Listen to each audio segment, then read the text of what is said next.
Estamos con don Rafael Sánchez Saus, que él nos va a hablar sobre Al-Ándalus y la Cruz, el libro que ha escrito y la conferencia que va a impartir Dios mediante esta tarde en el Casino de Marbella.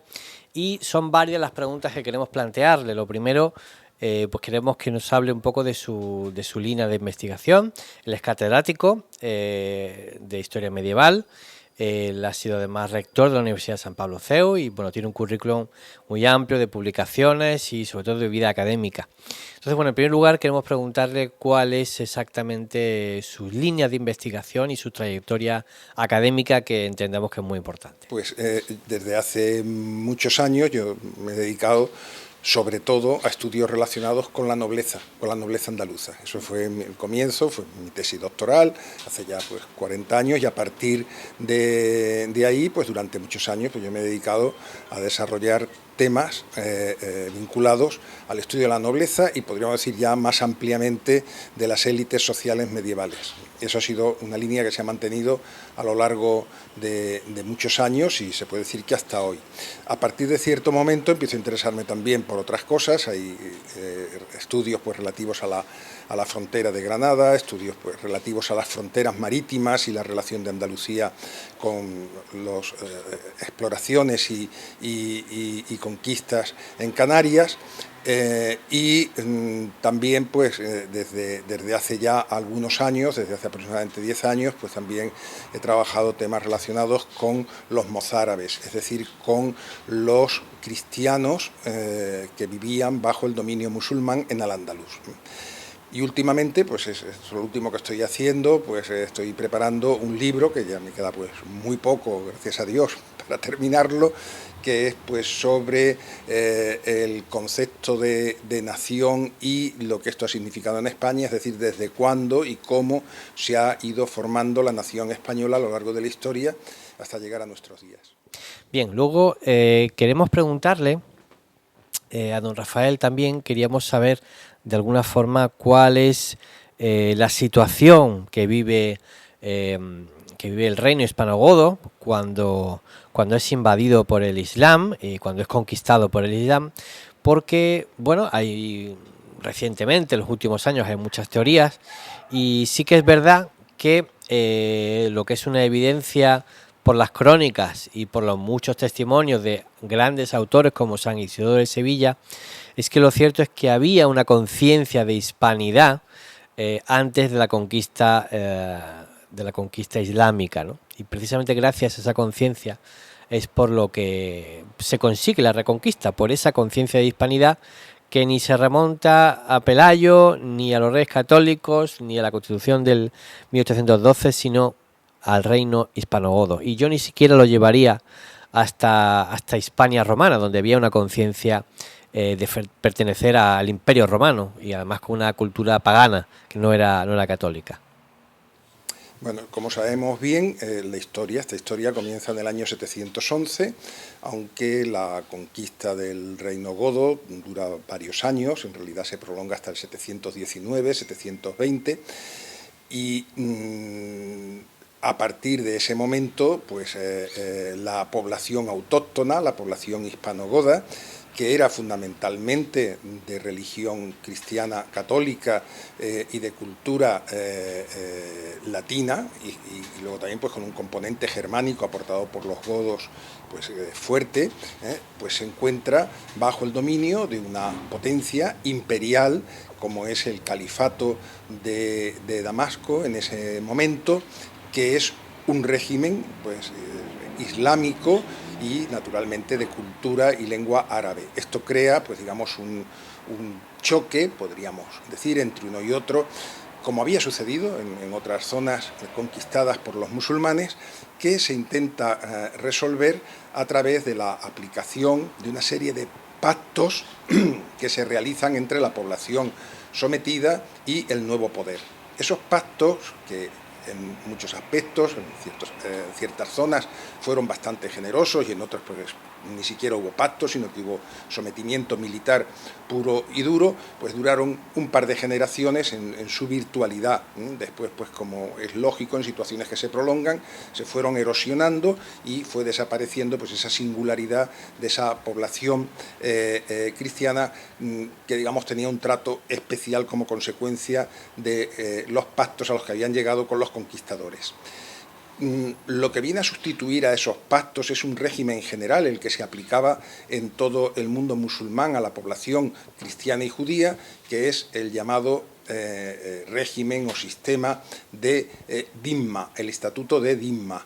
La Dhimma es una palabra árabe que significa protección. Se supone que cristianos y judíos tienen derecho a una protección especial del poder musulmán por ser lo que se llamaba o se ha llamado gentes del libro, es decir, ser monoteístas como los musulmanes e inspirarse pues, de alguna forma en el legado de Abraham, ¿no? Esto significa, desde luego, una ventaja con respecto a quienes eran paganos o de cualquier otra religión. ¿Por qué? Porque aquellos que no eran ni cristianos ni judíos, pues estaban destinados a ser expulsados de donde residían o a convertirse forzadamente o a ser eliminados. Con los cristianos y con los judíos no sucede eso. Se les aplica ese estatuto de Dhimma.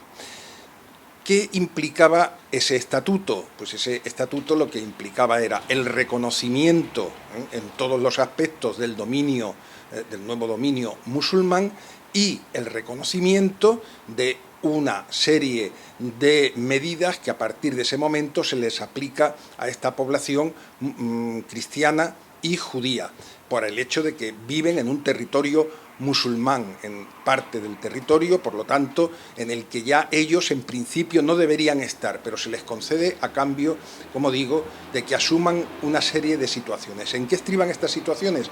Todo el mundo habla y todo el mundo sabe que tenían un trato fiscal pues, mucho más duro que el resto de la población, mucho más duro.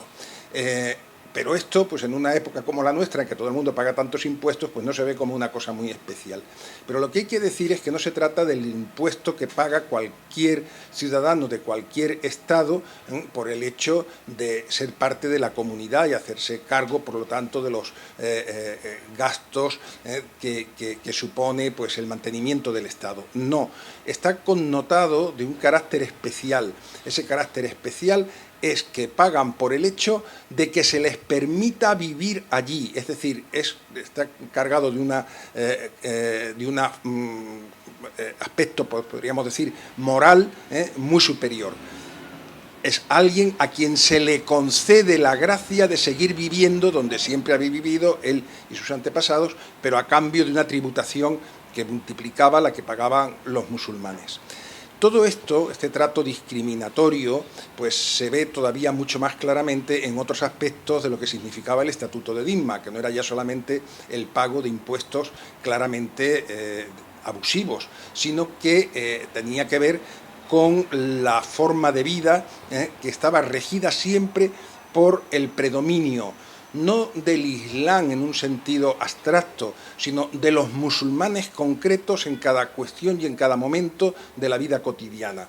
Eso quiere decir que siempre que hubiese un musulmán presente es la persona de referencia, es la persona que merece la consideración y el honor, mientras que cristianos o judíos pues le debían reverencia. Esto se expresa en multitud de circunstancias de la vida cotidiana, desde ceder el paso en una calle a no poder dirigirse a un musulmán, a no ser que se haya dirigido primero él y tenga esa deferencia hacia el cristiano, a el hecho de que en el cruzarse de la calle, pues el musulmán siempre ocupa el lado derecho, que es el lado, pues digamos, bueno, mientras que el cristiano tiene que pasar por el lado malo. Esto pueden parecer detalles mínimos, pero cuando se llevan a todos los aspectos de la vida, por ejemplo, los cristianos pues no podían usar armas, no podían montar a caballo, siempre es la consideración de ser un grupo inferior que carece de dignidad, porque no tiene la dignidad del ser musulmán, que es lo que da dignidad en esa sociedad. Esto se lleva también al plano del derecho de familia. El cristiano no puede de ninguna manera casarse con una musulmana, pero sin embargo los musulmanes sí pueden casarse o tener concubinas cristianas, los cristianos por supuesto, pero esto estaba penado con penas durísimas, incluso de muerte, ¿eh? No vayamos a pensar que ponían una multa, ¿no? Sino que eran verdaderamente restricciones pues, para la vida personal fortísimas. En otros aspectos también, aunque los cristianos tenían sus propios jueces y se aplicaban su propio código legal, que era el de la época visigoda, pero era solo en los pleitos entre cristianos. Cuando había pleitos con musulmanes se aplicaba la sharia, se aplicaba la ley islámica por los jueces musulmanes. Y ahí la deferencia siempre hacia el musulmán es total, porque en un sistema procesal como es el de la época medieval, en todas las civilizaciones, que se basa en el testimonio del musulmán vale siempre más que el testimonio de un cristiano. Los cristianos tenían que recurrir a la compra de testigos musulmanes, etcétera, etcétera, y si era posible, pues a no pleitear para evitarse todo tipo de problemas. Las penas eran siempre mucho más duras para los cristianos, establecido así en el código. En un caso extremo, un musulmán por matar a un cristiano, aunque fuese de manera intencionada, nunca tenía pena de muerte. Un cristiano por matar a un musulmán, aunque fuese de manera no intencionada, su pena, su castigo era la muerte.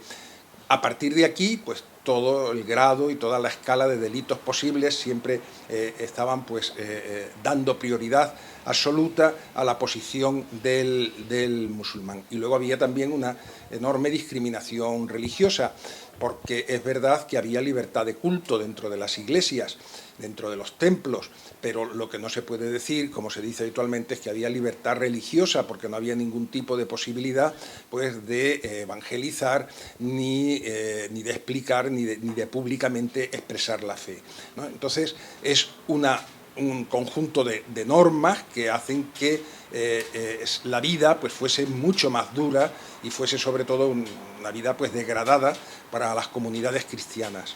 Esto explica por qué estas comunidades se van debilitando con el tiempo, porque naturalmente los personajes pues, que digamos no quieren vivir así, que tienen la esperanza pues, de llevar una vida razonable, normal y tal, pues tienen dos caminos, o se exilian o se convierten al Islam. Pero es muy duro, pues no solamente ya sobrellevar esta vida, sino además condenar a ella, pues a tus hijos, a tus descendientes, etcétera, etcétera. Y esto explica el debilitamiento del progresivo, muy lento, pero conforme se fue haciendo más dura también la situación de los cristianos, el debilitamiento de las comunidades cristianas, de los llamados mozárabes. Bien, y es importante también destacar el final de la Reconquista, ¿no? ¿Qué es lo que consiguen los reyes católicos? Los reyes católicos consiguen nada más y nada menos que un Estado moderno, es decir, sobre la base de una nación existente, a mi entender, desde el reino hispanogodo, crean un Estado moderno, el primer Estado moderno europeo y posiblemente de los primeros del mundo, en el cual la monarquía gobierna sobre el pueblo, pero y sobre la nobleza y el clero. Es decir, eso es muy importante porque eso es un Estado moderno, es decir, concentrar los poderes del Estado en la monarquía, que es lo que al final pues nos lleva a las teorías de Rousseau del siglo XVII, XVIII, es decir, la teoría del Estado moderno, y posteriormente ese Estado moderno con una administración pública compleja, avanzado el siglo XIX y llegado el siglo XX, pues empieza lo que son las democracias. ¿Qué consiguen los reyes católicos? Bueno, pues la posición se parecía en bastantes aspectos. ¿Por qué? Porque tenemos que pensar que no hubo comunidades musulmanas bajo dominio cristiano hasta pasado el año 1050. En realidad, hasta que no se conquista Toledo en el año 1085, no hay fuertes comunidades musulmanas bajo dominio cristiano. Por lo tanto, hay más de 350 años previos de dominio musulmán sobre los cristianos. No solamente eso, sino que cuando se empieza a producir la situación de musulmanes bajo dominio cristiano, pues todavía había muchos cristianos bajo dominio musulmán en Al-Ándalus.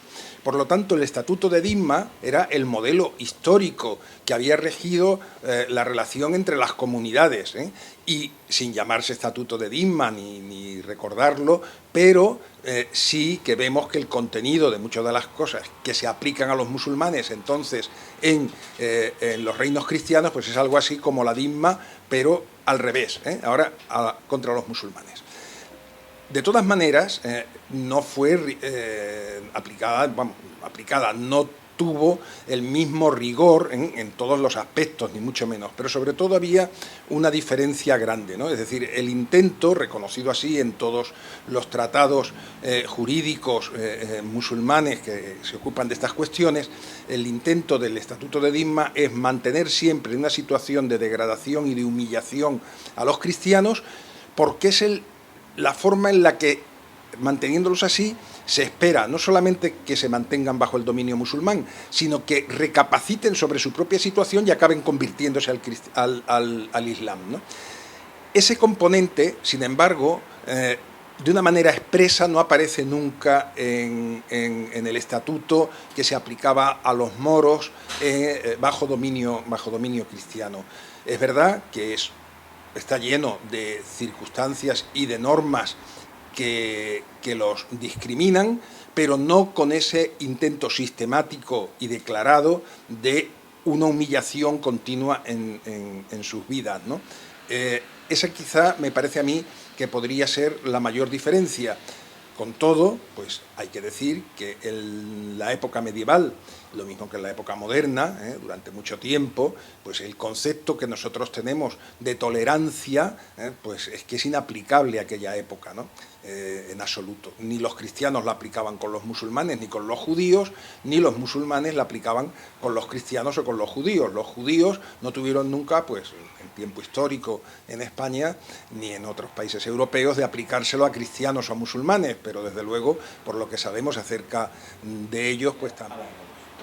Bueno, yo no voy a negar que Al-Ándalus es un periodo, en cierto momento de Al-Ándalus, que hay que identificar, pues estrictamente se puede decir que con el califato, el siglo X, pues es un momento muy brillante, no de Andalucía, porque Al-Ándalus no era Andalucía, Al-Ándalus era todo el territorio dominado por el Islam, y en el siglo X, pues prácticamente desde el sistema central hacia el sur y todo el Valle del Ebro, inclusive, pues estaba dominado por el Islam. Ese es el periodo que puede ser un periodo de referencia en cuanto a que fue pues, verdaderamente un periodo brillante desde el punto de vista político, cultural, económico y siempre dentro de la esfera islámica social. Ahora, Andalucía no se inventa entonces, por decirlo así, ni muere ahí, sino que es una larguísima historia que se tiene que remontar, pues como mínimo, si no queremos irnos a los pueblos prerromanos, pues a la romanización y al dominio de Roma, en el que, lo sabemos bien, la Bética pues era una de las provincias romanas más desarrolladas absolutamente en todos los aspectos, ¿no? Hay también un referente que se podía haber utilizado y que por el motivo que sea, pues no interesó. El periodo visigodo tan denostado es también un periodo interesante porque entre todos los reinos europeos de la época, sin duda ninguna, el reino visigodo es el más brillante, el más interesante desde el punto de vista cultural, desde el punto de vista político, por su propia evolución en todos los órdenes. Es decir, es también pues, es un modelo, también se podría. Y no digamos nada, pues lo que hay después de la conquista cristiana, es que Andalucía se convierte, ahora sí, literalmente, en el centro del mundo a partir del descubrimiento, sobre todo, del descubrimiento de América y de las grandes exploraciones, y tiene un momento cultural, pues inagotable, ¿no? Es decir, que no se puede comparar con ningún otro periodo de la historia. ¿Por qué este afán por resaltar de la manera en que se hace exclusivamente al Andalus o primarlo por encima de otros periodos que objetivamente son mucho más importantes y de los que además viene la Andalucía actual, cosa que no sucede con Al-Ándalus, porque Al-Ándalus se interrumpe, es la realidad histórica, nos guste más o nos guste menos, desaparece para la historia de una manera definitiva. ¿Por qué se busca ese precedente? Pues es un hecho que se busca porque se busca el único periodo que significa o puede significar una cierta confrontación o que no tiene paralelismo con otras con lo sucedido en otras zonas de España. Es decir, se busca la diferencia a ultranza para establecer ahí un hecho diferencial histórico que no tiene absolutamente ningún sentido con el resto de España en Andalucía. Y para eso pues también pues se tiene que encontrar pues a una figura histórica, el caso de Blas Infante, que en el conjunto de la historia de Andalucía pues sería una nota a pie de página en cualquier manual de historia de Andalucía que se quisiese hacer en realidad por su trayectoria vital y pues sobre todo pues como consecuencia pues de su trágica y desgraciada muerte en la guerra civil, pues se convierte en un mártir. Y con él pues entra todo este legado maurófilo, islamófilo, que es quizá pues, de los aspectos más discutibles de la biografía tanto intelectual como personal del propio Blas Infante, pero se compra, digamos, todo el paquete y como consecuencia de eso pues se produce pues una disonancia entre lo que Andalucía es, lo que ha sido históricamente y lo que se nos propone a los niños andaluces desde que son pequeñitos en la escuela como modelo para Andalucía, que es una civilización desaparecida, muerta a efectos históricos para Andalucía, sin continuidad posible, ¿no? Y claro, esto crea también pues un